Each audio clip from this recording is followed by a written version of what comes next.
Sejam muito bem-vindos a mais um Na Órbita. E no episódio de hoje vamos trocar mais um bate-papo, uma troca de ideias aqui sobre de onde veio o dinheiro.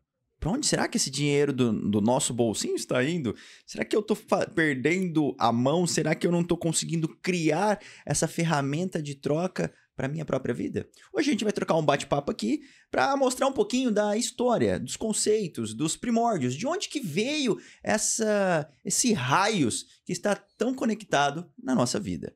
E aí, irmão, seja bem-vindo a mais uma vez. Que loucura, cara. Cadê meu café? Você não pegou meu café hoje? Não, seu copo tá cheio de café. Cara, hoje eu tô de copo Stanley. Você poderia patrocinar nós, né, cara? Eu fico meio chateado com isso. Ó, eu tô, não sei lá, é Nadir? Eu acho que é Nadir isso aqui, né? Quem quiser tomar um café com nós, siga lá. Galera, é muito importante que esses conteúdos alcancem o máximo de pessoas possíveis. Abaixo aqui vai estar as nossas redes sociais, compartilhem, porque o papo vai ser bacana. Cara, primeiramente, só pra gente levantar uma bola. Todo mundo tem uma ideia do que é o dinheiro. Cara, é um tema pra mim que é extremamente polêmico. E você sabe de onde veio? Eu sei. Você sabe? Não, mas, tipo assim, você sabe há muito tempo ou descobriu há pouco? Não, sei há muito tempo. Pô, tô 13 anos no mercado financeiro. Então, cara, você acredita que eu descobri há pouco tempo? Não, assim, cara. Que me despertou a curiosidade de saber de onde vinha. Mas acho que a gente volta um passinho. É legal a gente trazer esse tema, que a gente começou no nosso podcast passado, falar sobre educação financeira e gamificação. Cara, mas a gente precisa entender, antes de aprender a lidar com o dinheiro, entender o que ele é de verdade, né? Eu acho que essa série que a gente vai começar a falar disso tudo, acho que a gente pode dar um nome pra ela. Eu tenho duas opções. Não deu nome ainda pra nossa série. Mas acompanha a gente, que a gente vai chegar no nome. Que nome você tá pensando? Eu pensei no ou desvendando dinheiro ou descobrindo dinheiro. O que você acha? Cara, desvendando dinheiro. Desvendando dinheiro. Ah, com vocês desvendando dinheiro. Não é Discovery Channel, mas aqui você tá na órbita, nave na órbita. Mas é que muitas pessoas têm curiosidade pra saber o que é essa filosofia do dinheiro, de onde ele veio e tal, e por que ele é tão importante até os dias de hoje. Primeira coisa que eu posso falar, cara, dinheiro não é o que nós pensamos. Exatamente. Isso é um monstro, né? Dinheiro não é o que nós pensamos. Mas vamos lá. O dinheiro, a gente pode começar falando que o dinheiro veio de onde? Já que você começou esse seu processo de estudo. Vamos alinhar a nossa base histórica. Tem várias teorias que falam de onde ele veio, de onde ele surgiu. Tem gente até que fala que o dinheiro é uma ferramenta alienígena, né? Então a gente pode falar umas loucuras. Mas assim, a teoria mais aceita é que ele nasceu numa região que chamava Lídia. Lídia, se você está ouvindo, não é você, viu? Mas a Lídia, que ela viria a ser a Turquia, assim, depois de muito tempo. Então ele nasceu lá como uma ferramenta de troca, porque, cara, tinha muita gente com problema de negociar os bens, fazer troca, né, cara? Você era um fazendeiro, era, sei lá, o velho escambo, padeiro, né? O escambo. Eu tinha que levar, sei lá, uma vaca minha para trocar por produtos seus, e a logística disso era muito complicada. E aí quem tinha poderes, terras, essas coisas, tinha uma vantagem, mas tinha uma desvantagem de logística mesmo, né? Pra poder fazer isso tudo. Então, o dinheiro começou a nascer daí. Como é que eu simbolizava o que eu tenho pra poder negociar com o que você tem? E você chegou a ver qual foi os primeiros, vamos dizer assim, moedas, notas de então, dinheiro? As notas vieram depois de um tempo, né, cara? Porque, tipo, eles começaram a traduzir o dinheiro em conversa, né? Tipo assim, você tem isso, alguém... chegava e organizava. Registrava que o Pedro tem alguma coisa. Não fisicamente alguma coisa, mas falava que você tinha, sei lá, tantas coroas, não sei o que. A primeira filosofia do dinheiro veio quando eles faziam justamente isso que você falou, só que eles faziam a gravura em pedras. E aí, por isso que a gente teve num período bem assim, próximo de Cristo, vamos dizer, né? E antecessor. Acho que é século VII, antes de Cristo, alguma coisa assim, né? 5, 6, 7, acho que é isso. Que a gente começou a talhar essa condição dessas informações em pedras. Tanto é que eles utilizavam como objeto ainda de troca o sal. Porque era um meio comum que todo mundo se utilizava para poder... Como fala? Para poder ter ali o dinheiro, para poder ter alguma coisa. Porque o sal, Eu tenho sal, você tem sal, todo mundo tem sal. Então, a riqueza começava a ser mensurada a partir do sal, porque E era era um bem fácil comum. de carregar, ele era assim, não ocupava espaço. Então, de novo, era Exatamente. logístico. Era E logístico. isso antecede cédula, antecede nota. Exatamente. Até chegar nas cédulas que nós temos hoje, que foi aí a difusão que os gregos fizeram com as suas moedas, Isso. talhadas na prata, no bronze e inclusive em ouro. Cara, eu acho a filosofia do dinheiro uma filosofia muito interessante porque ela é um meio facilitador. Mas se para pensar, se a gente voltar nessa condição da história, o dinheiro nunca valeu nada. Sim. O dinheiro nunca foi o objeto de valor propriamente dito. Eu tenho uma conduta que eu falo muito para os meus alunos. Dinheiro é igual a tempo que é igual ao trabalho. Dentro dessa variável, a única coisa que vai e nunca mais volta é o tempo. Portanto, se você tem tempo, se você coloca uma atividade no seu tempo, que é o que nós chamamos de trabalho, o câmbio dessa operação é o dinheiro. Então, valor você sempre tem. A partir do momento que você entende que o seu tempo ele tem ali um direcionamento. Sim.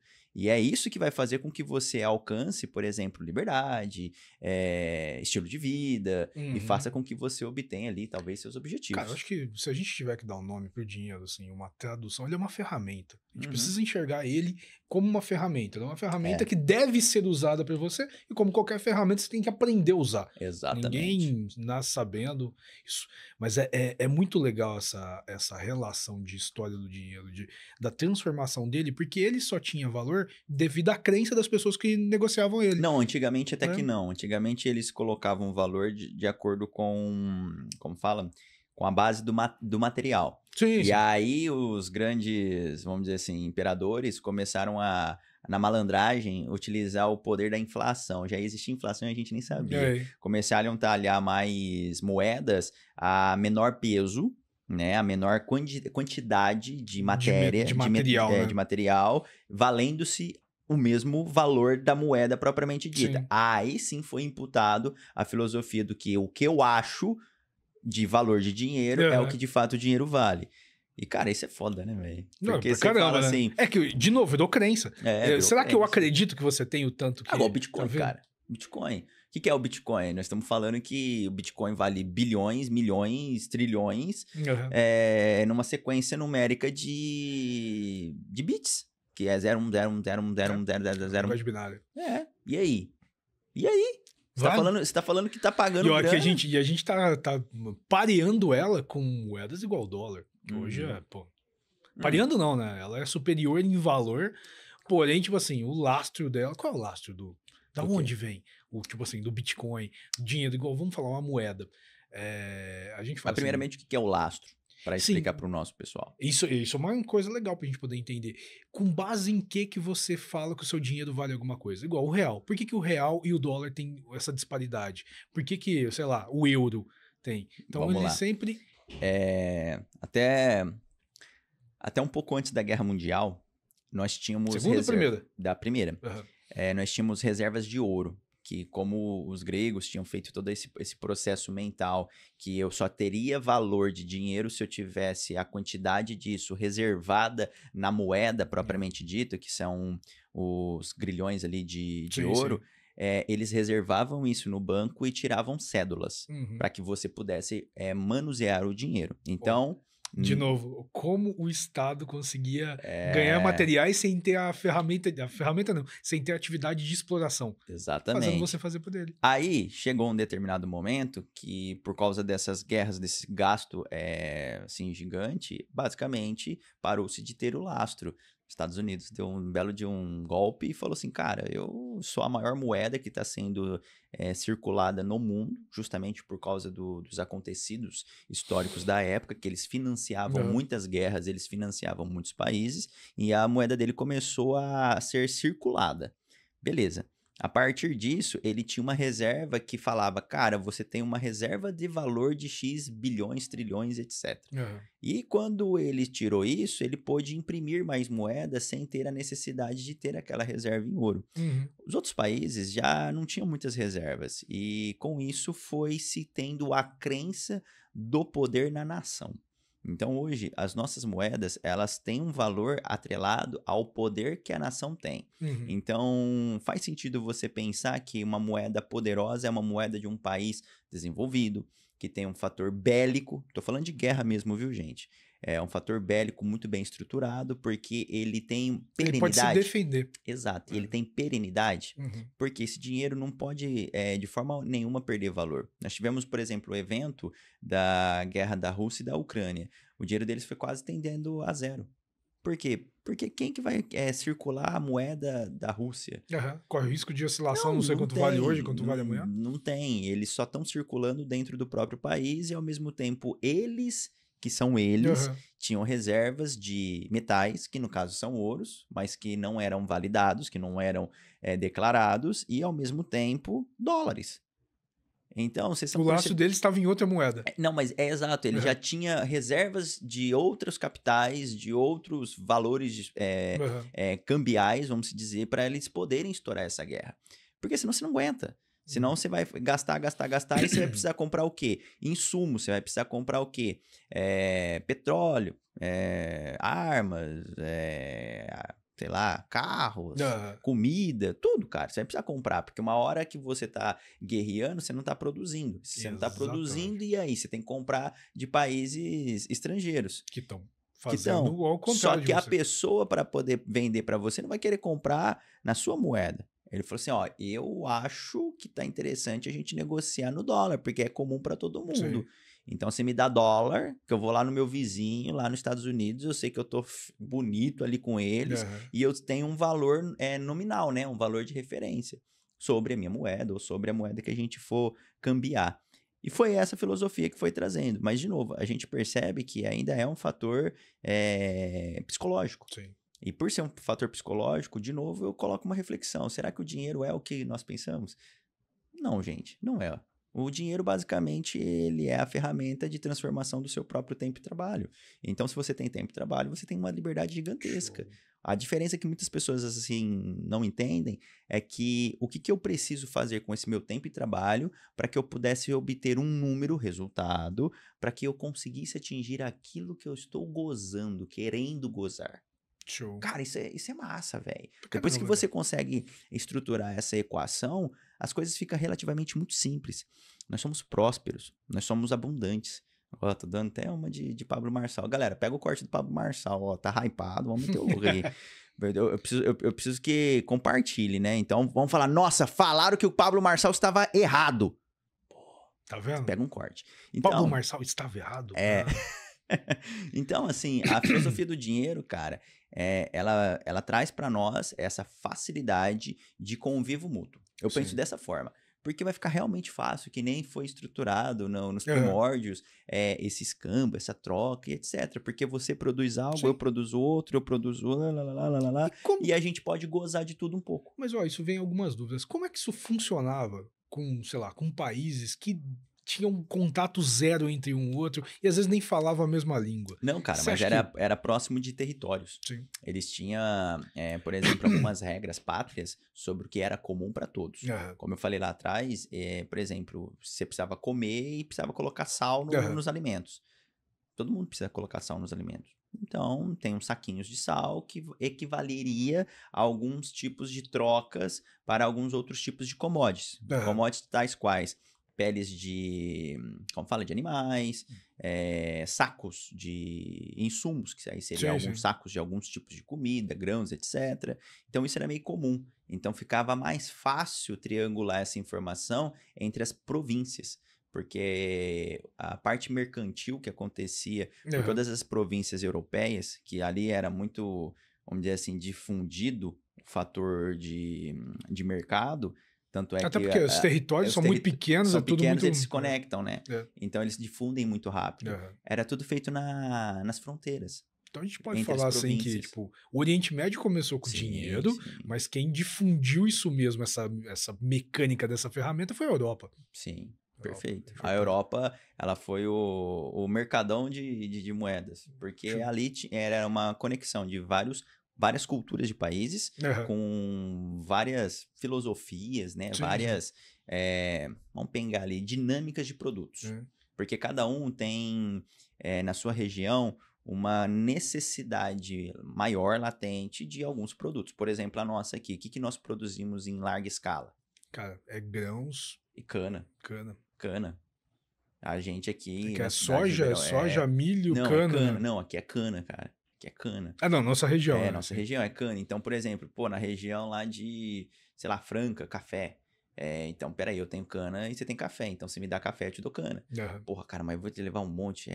Então, eu tenho muita cana. E eu não quero café agora. Me dá uns saquinhos aí de sal, me dá umas moedinhas, me dá umas pedrinhas, pra gente entender que isso é a moeda. E no futuro, quando eu precisar desse insumo, eu venho e compro com essas pedras, com essas moedas, com esses saquinhos de sal. Isso já me vem uma coisa na cabeça, cara. Isso aí foi pra facilitar imposto.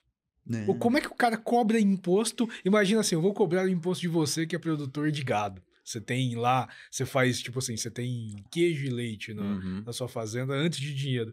Como é que eu vou cobrar o imposto de você? Você vai me dar em produtos, né? O imposto foi muito mal estruturado e colocado dentro de uma filosofia pagã. Por que eu falo pagã? Porque é bíblico a estrutura do nosso dízimo, 10%. E aí os grandes imperadores utilizavam a palavra, tanto é que a gente tinha como um fator de poder o clero, que basicamente seria ali os papas.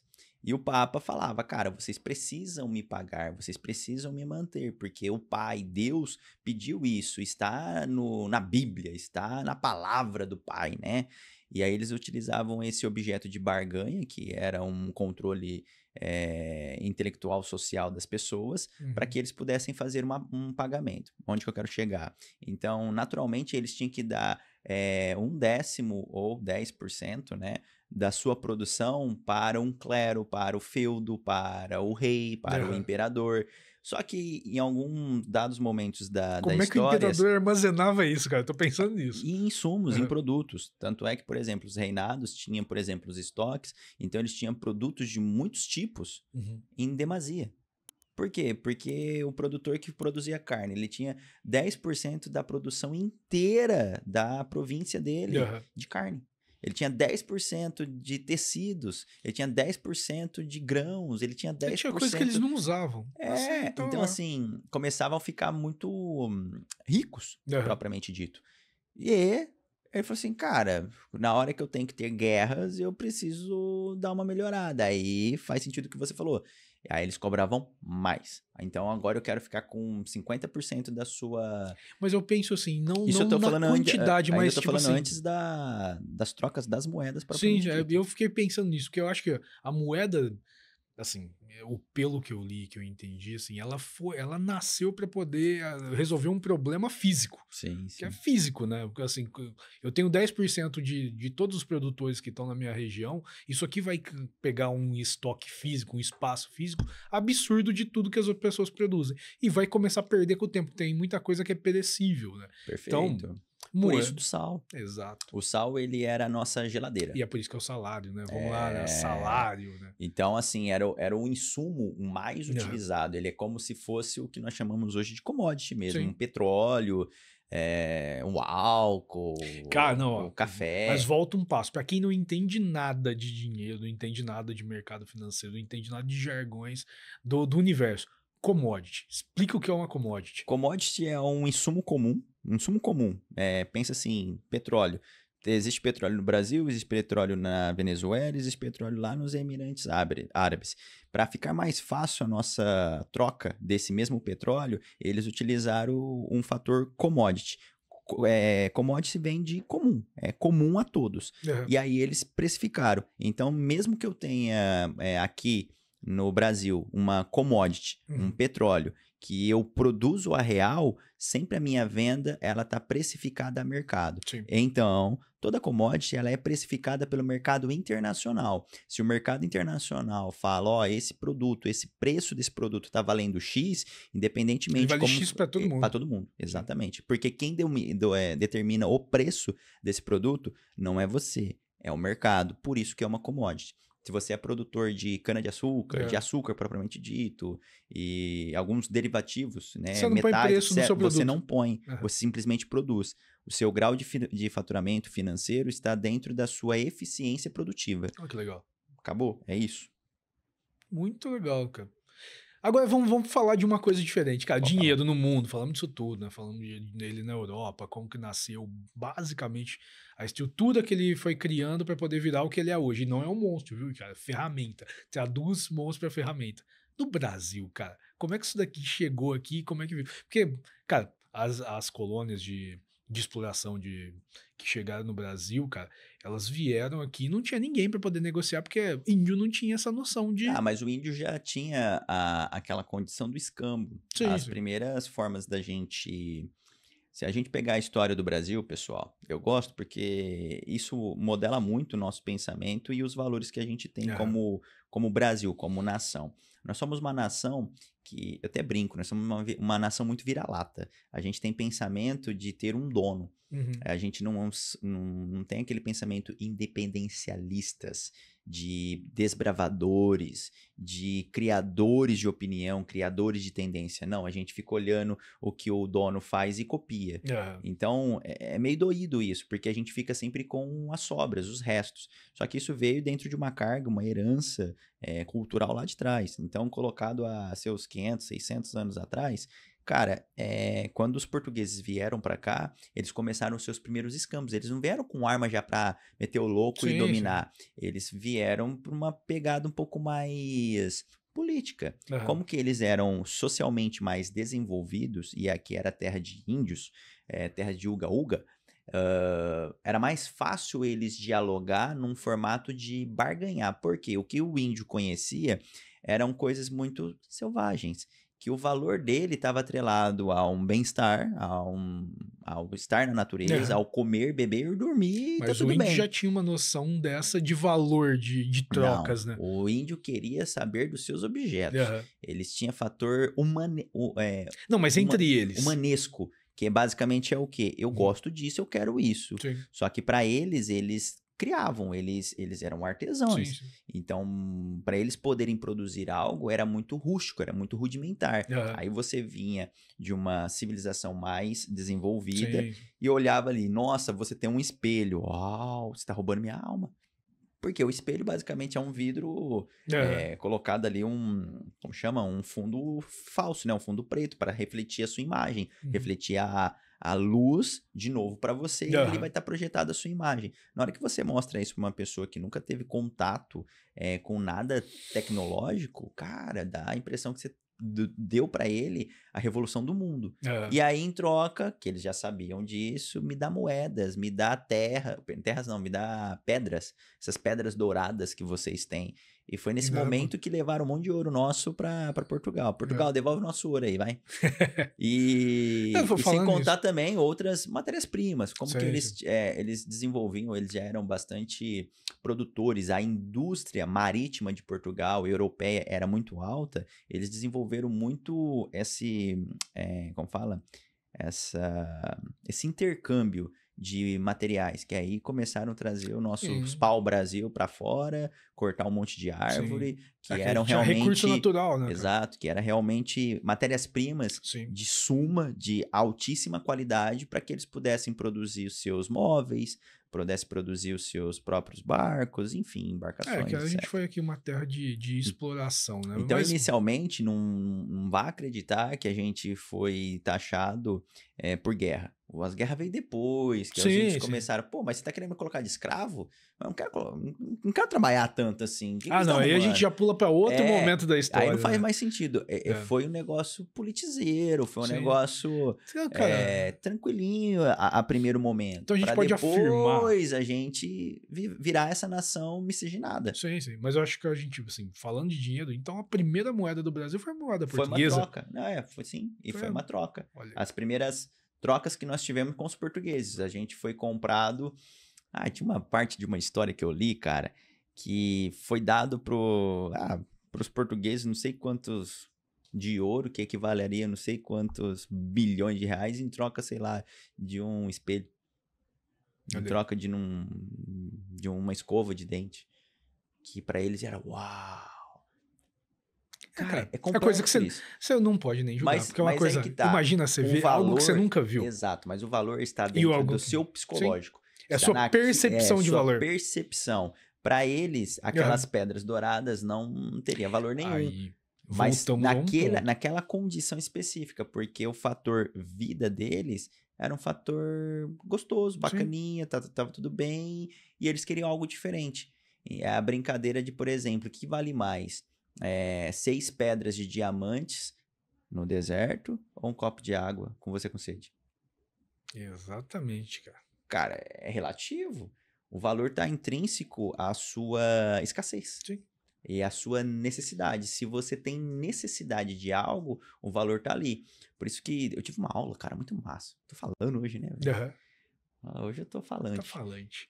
Eu tive uma aula que o professor uma Hoje vez você falou tá dando aula, você viu que eu só tô aqui te perguntando, né, cara? cara? O professor falou assim pra mim, cara, você tem um valor atrelado, inversamente proporcional à sua raridade, à sua escassez. Então a gente brinca. O que faz mais sentido? Você ser um cara especialista, ser um cara generalista? E aí teve, na nossa época, muitas discussões do que é ser um especialista e do que é ser um generalista. Porque falava que o generalista era um pato. Sim. Ele... o nada voa e anda, não faz nada direito. Ele faz de tudo, mas não faz nada bem, né?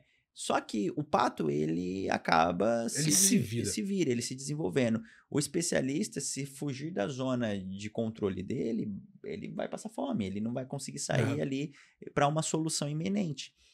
E eu levei isso pra vida, cara, porque eu falei assim, cara, eu quero ser um Pedro que sabe fazer corte e costura, que é um engenheiro da NASA, que sabe cuidar do filho, fazer uma comida, Masterchef, que sabe limpar, que sabe A de programação, sabe B de filosofia, que sabe C de ET. Fala, caraca, cara, é essa a construção do ser.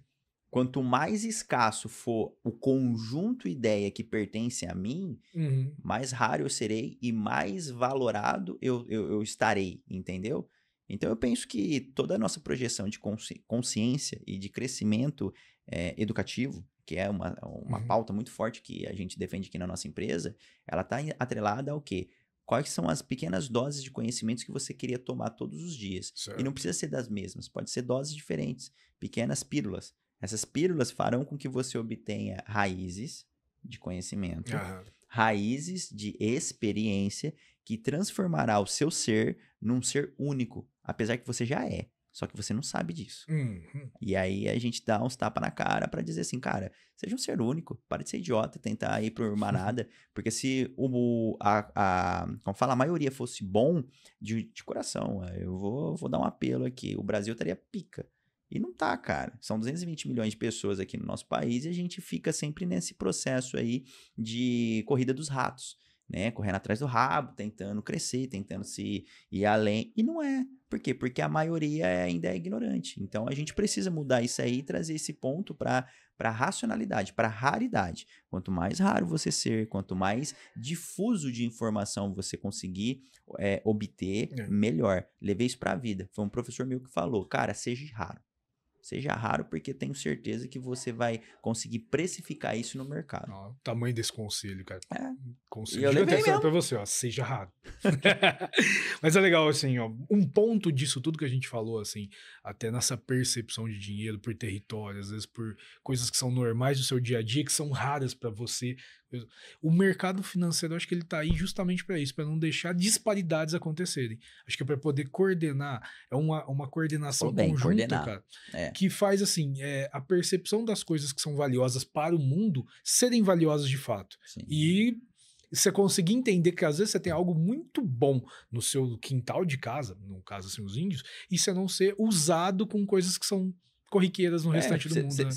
Quando você tem, de novo, dinheiro é igual ao seu tempo, que é igual ao seu trabalho, que é igual ao seu dinheiro propriamente dito. Então, assim, o que você tem de escasso, que nunca mais vai voltar, é o tempo. Galera, se for para você definir dinheiro, defina que dinheiro é igual a tempo 100%. Se você tem tempo, você tem capital na mesa. Você tem dinheiro, presta atenção nisso. Se você tem tempo, eu tô com 2 horas moscando, vou assistir Netflix. Tá tudo bem você assistir Netflix, cara, tá tudo bem. Mas não se esqueça que 2 horas de um grande CEO, ele faz alguns bilhões e ele não é melhor que você. Ele simplesmente sabe se posicionar.